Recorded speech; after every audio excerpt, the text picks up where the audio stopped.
Vijay sir fans, அப்புறம் வந்து Surya sir படம் ரிலீஸ் ஆகப்போ சூர்யா சார் ஃபேன்ஸ் எல்லாருமே வந்து இந்த படத்துக்கும் ஆதரவு கொடுங்க. அவர் சைடில் சொன்னா உங்கள் அண்ணன் ஜெய்க்கு ஒரே வாய்ப்பை கொடுங்க. Thank you so much. நன்றி, வணக்கம். அண்ட் அடுத்ததாக கடைசியாக இந்த மேடைக்கு நான் அழைக்க விரும்புவது இந்த படத்தின் கதாநாயகன் அண்ட் டைரக்டர் சார் ஜெய் சாரை பற்றி நிறைய விஷயங்கள் சொன்னார். பட் எங்களுக்கு தெரிஞ்ச ஜெய் சார் வந்து ஒரு நம்ம வீட்டு பையன், நம்ம வீட்டு அண்ணன், நம்ம தம்பி, அந்த மாதிரி ஒரு ரொம்ப யதார்த்தமாக ரொம்ப இன்னசென்ட்டாக நம்ம எப்போ இருந்து பார்த்துட்டு இருக்கோமோ இப்போ வரைக்குமே அதை அப்படியே மெயின்டைன் பண்ணக்கூடிய அண்ட் எல்லாருக்கு வீட்லேயுமே ரொம்ப பிடிச்ச ஒரு ஹீரோவாக இருக்கக்கூடிய ஜெய் சார் தான். அவரை ஒரு சில வார்த்தைகள் பேசுமாறு அன்புடன் மேடை கிடைக்கிறோம்.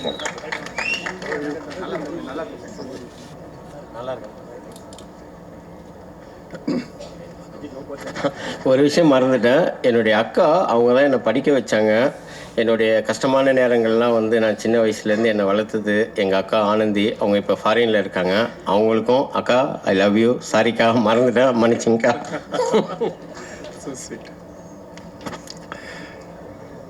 என் நெஞ்சில் குடியிருக்கும் ரொம்ப நாள் ஆசை இந்த மாதிரி ஸ்டேஜில் சொல்லணுன்ட்டு. ஸோ இங்கே வந்திருக்க அனைத்து பெரியவர்களுக்கும், மீடியா நண்பர்கள், பத்திரிகை நண்பர்கள், ஃப்ரெண்ட்ஸ், ஃபேமிலி, அப்புறம் நம்ம celebrities, Murugadoss sir, Sasi sir, Snehan sir, அப்புறம் என்னோடய fight master, editor, music director and cameraman sir, எல்லாருக்குமே ரொம்ப தேங்க்ஸ். ஏன்னா எல்லாருக்குமே இப்போ வந்து பிஸியாக எல்லாருக்குமே ஒர்க் இருக்கும். ஸோ அதெல்லாம் விட்டுட்டு சரி இவங்க கூப்பிட்றாங்களே, சரி போய் பார்ப்போன்னு ஒரு அன்போடு இங்கே வந்திருக்க எல்லாருக்குமே ரொம்ப ரொம்ப நன்றி. அது இந்த டைமை நீங்கள் ஸ்பெண்ட் பண்ணுறது வந்து நான் ரொம்ப ப்ரீஷியஸாக பார்க்குறேன். உண்மையிலே இது ரொம்ப சீரியஸாக ரொம்ப தேங்க்ஸ். தேங்க்யூ ஸோ மச் இங்கே வந்ததுக்கு. இப்போ இவ்வளோ கேட்டுனதில் நம்ம என்ன பேசணும், இப்போ நம்ம எந்த ஃபங்க்ஷனில் இருக்குன்னே மறந்துட்டேன் நான். ஸோ எனக்கு ஆக்சுவலி வந்து ஜென்ரலாக உங்களுக்கு எந்த டைரக்டர் ரொம்ப பிடிக்கும் அப்படின்னு என் ஃப்ரெண்ட்ஸ் சர்க்கிளில், ஃபேமிலிஸ்லாம் அப்பப்போ கேட்பாங்க. நான் எப்போவுமே சொல்கிற ஒரே பேர் வந்து ஏஆர் முருகதாஸ். எப்போவுமே நான் சொல்லுவேன். கொஞ்ச நாள் போக அவங்க என்ன பண்ணாங்கன்னா, சரி வேறு ஏதாச்சும் இவன் பதில் சொல்கிறான்னா பார்க்கலாம்னு சொல்லிட்டு ஆப்ஷன் தரும் அப்படின்னு சொல்லிட்டு Maniratnam sir, Shankar sir, A R Murugadoss sir யார் உனக்கு பிடிக்கும் அப்படின்னு கேட்டால் அப்பயும் நான் ஏஆர் முருகதாஸ் சார் தான் பிடிக்கும் அப்படின்னு சொல்லுவேன். ஏன்னா எனக்கு உண்மையிலேயே நான் வந்து அவரோட படங்கள் பார்த்து எனக்கு எந்த அளவுக்கு பிடிச்சதோ, அவர் கூட எங்கேயுமே பொண்ணுன்ற படம் அவர் ப்ரொடியூஸ் பண்ண படம். ஸோ அந்த படத்தில் நடிக்கும் போது அவரோட கேரக்டர் அந்த பிஹேவியர்ஸ்லாம் பார்த்து நிறைய நான் ஃபாலோ பண்ண ஆரம்பிச்சிட்டேன். அவருக்கே தெரியாமல் ரொம்ப ஸ்வீட். ஒரு விஷயத்த வந்து கரெக்டாக புரிகிற மாதிரி சொல்லுவார். ஸோ என்கிட்டயும் அப்படி ஒன்று சொன்னார். இன்றைக்கி வரைக்கும் நான் ஃபாலோ பண்ணிகிட்ருக்கேன். ரொம்ப ஸ்வீட்டாக வந்து படம் ஃபஸ்ட்டு எங்கேயுமே போதும் ஃபஸ்ட் டே ஷூட்டிங்கில் மார்னிங் ஒரு 7 o'clock வந்துட்டு ஸ்டார்ட் பண்ண போகிறோன்னு சார் வந்திருந்தார். அப்புறம் என்கிட்ட வந்து உங்கள்கிட்ட ஒரு சின்ன ரிக்வெஸ்ட் அப்படின்னாரு. சார் சொல்லுங்கள் சார் அப்படின்னா, நீங்கள் வந்து ஷூட்டிங் டைமில் மட்டும் கொஞ்சம் ஏர்லியராக தூங்கிடுங்க. ஏன்னா நீங்கள் லேட்டாக தூங்குனீங்கன்னா அதுக்கப்புறம் அது ஒரு டார்க் சர்க்கிள்ஸ் வரும். நீங்கள் அதை ஹைட் பண்ணுறதுக்கு ஒரு மேக்கப் போடுவீங்க. அந்த மேக்கப்பை பேலன்ஸ் பண்ணுறதுக்கு கேமராமேன் சார் வந்து லைட்ஸ்லாம் செட் பண்ணணும். ஸோ அது அப்படின்னு எல்லாமே மாறும். ஸோ உங்களோட ஒரு சின்ன தூக்கம் வந்து பின்னாடி உங்களோட வேலைகள் இவ்வளோ பாதிக்கும் அப்படின்னு சொன்னது எனக்கு அவ்வளோ புரிஞ்சுது. சார் நான் ஜென்ரலாகவே சீக்கிரம் தூங்கிடுவேன் சார், பட் இன்னிலேருந்து நான் சீக்கிரம் தூங்கிடுறேன் சார் அப்படின்ட்டு. ஷூட்டிங்லாம் இப்போ கூட ஷூட்டிங் எனக்கு நாளைக்கு மார்னிங் ஷூட்டிங்னா அந்த 10:30க்கு எனக்கு முருகதாஸ் சார் ஞாபகம் வந்துடுவார். நல்லவேளை எனக்கு கல்யாணம் ஆகலை சார், இல்லைன்னா என் ஒய்ஃப் கிட்ட சொல்லிட்டு சார் தூங்க சொல்லியிருக்காரு, நான் படுக்கிறேன் பாய். ஸோ இப்போ வரைக்கும் நான் அதை ஃபாலோ பண்ணிட்டு இருக்கேன். அது எனக்கு வந்து ரொம்ப ஹெல்ப்ஃபுல்லாகவே இருக்குது சார். அந்த பழக்கமே வந்து அந்த ஏர்லி ஸ்லீப் அப்படின்ற பழக்கம் நமக்குள்ளே இருக்கும்போது அது 100% மார்னிங் வந்து ஏர்லியராக வேக்கப் பண்ணி ஆகணும். ஸோ அது ரொம்ப பெரிய விஷயம். அது ஃபாலோ பண்ணும்போது அது எல்லாருக்குமே தெரியும். ஸோ அதுக்காக ரொம்ப தேங்க்ஸ் சார். அன்றாய் வராமல் பார்த்துக்கிறேன் சார். அப்புறம் இந்த படத்தில் வந்து மியூசிக் டைரக்டர் வந்து ஃபஸ்ட்டு வேற ஒரு மியூசிக் டைரக்டர் பேசிகிட்டு இருந்தாங்க. அதுக்கப்புறம் டிஸ்கஸ் பண்ணி டைரக்டர் சார் வந்து நம்ம மூக்குத்தி அம்மனோட மியூசிக் டைரக்டர் தான் நம்மளுக்கு அப்படின்னாங்க. ஓகே சூப்பருங்க, வெரி நைஸ் அப்படின்னு சொல்லிட்டு ஃபஸ்ட்டு சாங் கம்போஸ் பண்ணிவிட்டு அந்த சாங் வந்து கேட்டேன் நான். அதோட ஒரு ஃபஸ்ட்டு ப்ளே பண்ண ஒரு 30 செகண்ட்லேயே தெரிஞ்சிச்சு, ஆஹா மாட்டினார் அவர் நல்ல மியூசிக் டைரக்டர் நம்மக்கிட்ட அப்படின்ட்டு.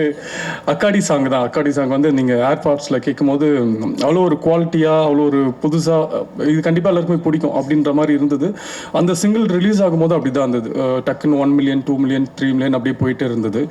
ஸோ அந்தளவுக்கு ஒரு டேலண்டட் மியூசிக் டைரக்டர் அண்ட் ரொம்ப நீட் ஒர்க் இருக்கும் அவர்கிட்ட. சேம் எடிட்டரும் அப்படி தான். ஸோ படம் பார்த்துட்டு இது கொஞ்சம் எடிட்டருக்கே ரொம்ப சேலஞ்சிங்கான ஒரு ஃபிலிம் இது. ஸோ அது படம் பார்க்கும்போது உங்களுக்கு தெரியும். அண்ட் முக்கியமாக எல்லாருமே சொல்கிற மாதிரி நம்ம கேமராமேன் ரிச்சர்ஸ் சார் ரொம்ப தேங்க்ஸ் சார், ரொம்ப தேங்க்ஸ். உங்கள் நிலைமை நினச்சா எனக்கு உண்மையிலே கஷ்டமாக இருக்குது சார். நான் அப்பப்போ ஷூட்டிங்கில் கூட நம்மளை 9 to 6 தான் ஷூட்டிங் அப்படின்னு கூப்பிடுவாங்க.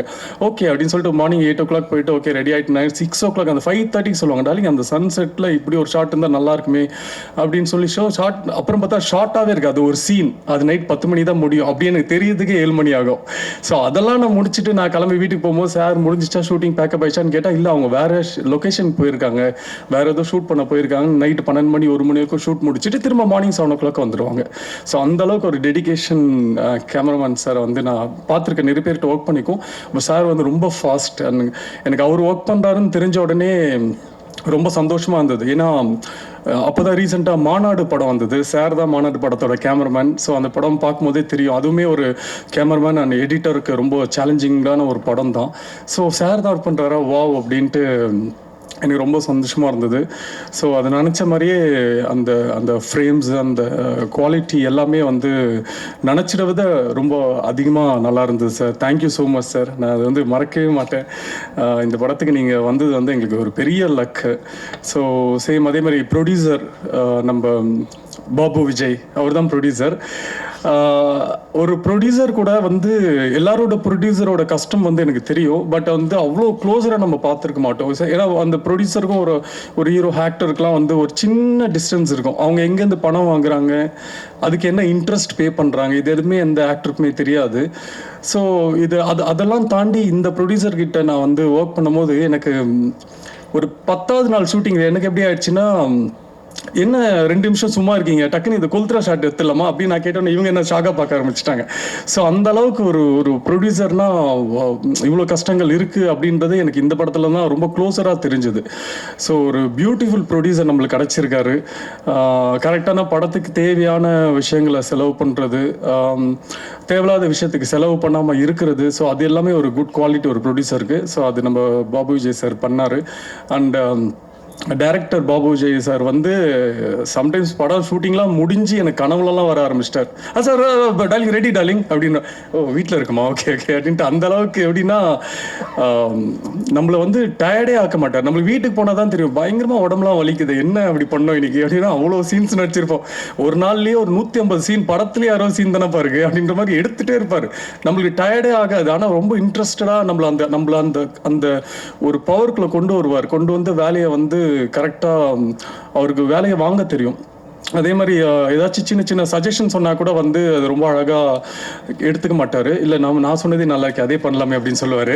அதுக்கப்புறம் அவர்கிட்ட ரொம்ப செல்லம் டார்லிங் அப்படின்னா இது வந்து இப்படி பண்ணால் நல்லா இருக்குமே, இது பண்ணுறது வந்து விஜயகாந்த் சார் பண்ணுற மாதிரி இருக்குது, நான் வந்து எப்படி அப்படின்னு சொல்லி கொஞ்சம் கொஞ்சம் புரிய வச்சதுக்கப்புறம் அவருக்கு வந்து ஒரு கம்ஃபர்ட் லெவல் வந்து ஒரு வாட்டி பண்ணி காட்டுங்க பார்ப்போம் அப்படின்னு நம்பிக்கை இல்லாமல் கேட்பார்.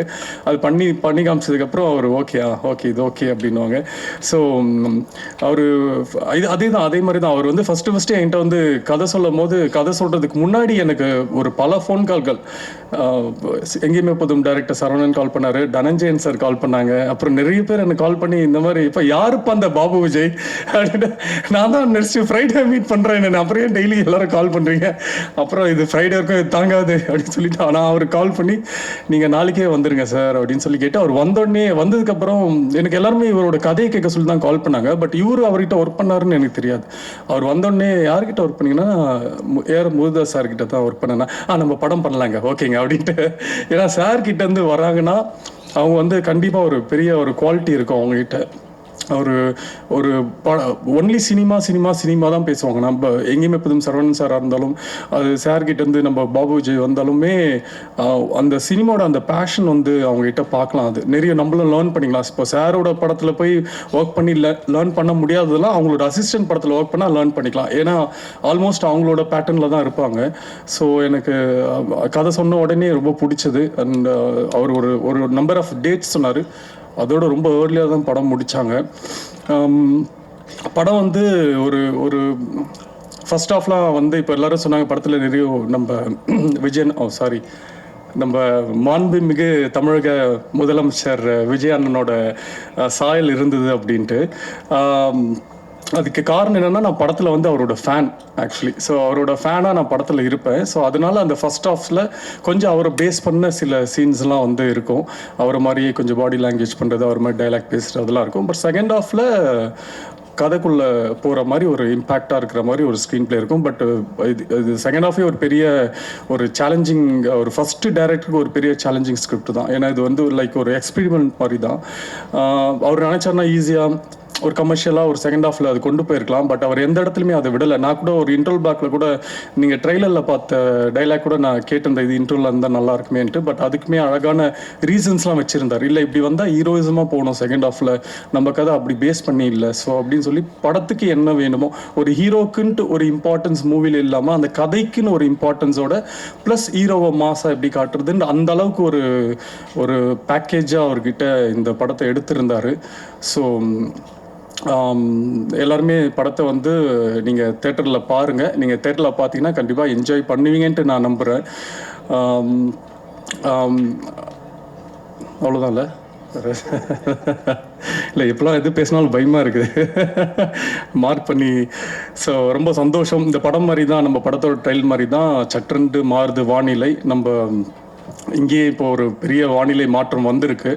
இந்த மாற்றம் வந்து இதுக்கப்புறம் எப்பவுமே மாறாது அப்படின்னு நான் நம்பிக்கையாக இருக்கேன். உங்களுக்குலாம் பிடிச்ச ஒரு கிளைமேட்டாக தான் இனிமேல் இருக்கும் தமிழ்நாடு. ஸோ ரொம்ப தேங்க்ஸ். எல்லாருமே இந்த படத்தை வந்து தேட்டரில் வந்து பாருங்கள். இங்கே வந்த எல்லாருக்குமே ரொம்ப ரொம்ப நன்றி. Thank you so much. தேங்க்யூ.